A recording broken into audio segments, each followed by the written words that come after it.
Hey guys, I thought I'd show you a project I worked on today, and really the reason for it was on Saturday, tomorrow, I'm helping out the Boy Scouts here finish a requirement for their engineering merit badge. So over at the Orlando Science Center, I'll be giving a little talk for about 20 minutes about what it's like to be an engineer, what engineers do for the world, the skills it takes, and pretty much try to spread the joy and passion and fun for engineering and science. So I thought I would make a little project that they could pass around, and um, while I give the talk, because it's good to have something hands-on, and also kids are very fidgety, especially Boy Scouts. So let's look a little bit into this project. So the last few weeks I've been working with these really cheap and fun to use transceivers. It's called the NRF24L01. It uses SPI communication to talk with the microprocessor, and also runs at a 2.4 to 2.5 gigahertz frequency, and it does frequency hopping all on its own built into the chip. I scored a pair of these for, I believe it was around $4, so very cheap. And even earlier today, I tested the range, and sure enough, they still communicated about 650 feet away. So very impressive for the performance of such a small, cheap little chip. The project I decided to show the Scouts was something that would be easily made and cheap out of household goods and just a few very basic electrical components. So the project is pretty much just a remote control LED light.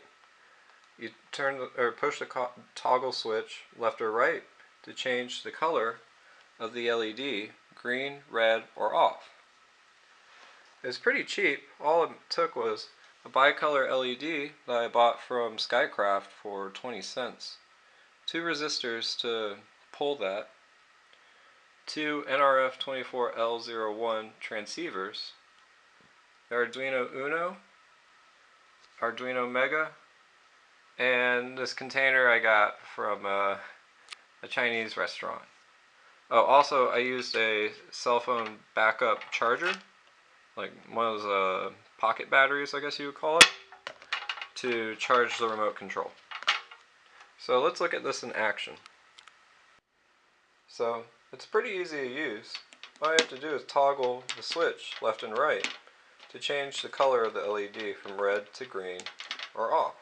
Again, red, red, green, green.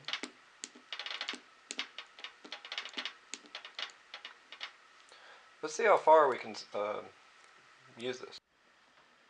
Now you'll have to excuse the darkness.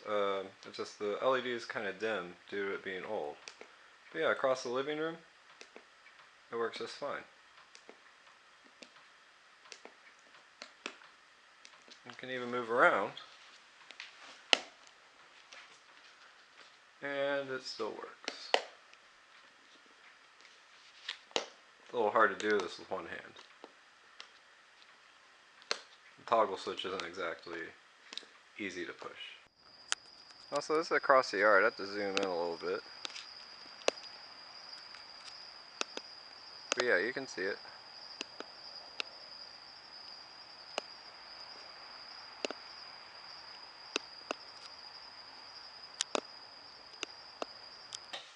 So that wraps it up for this demonstration of using the NRF24L01 transceiver to pretty much be a remote control LED.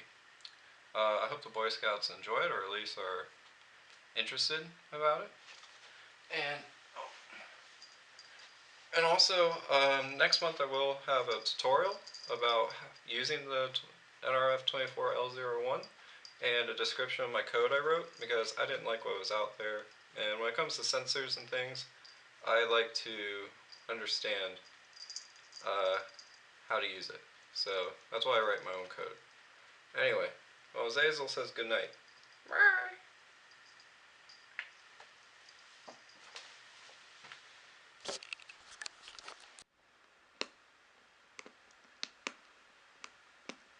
The cat doesn't seem to be amused.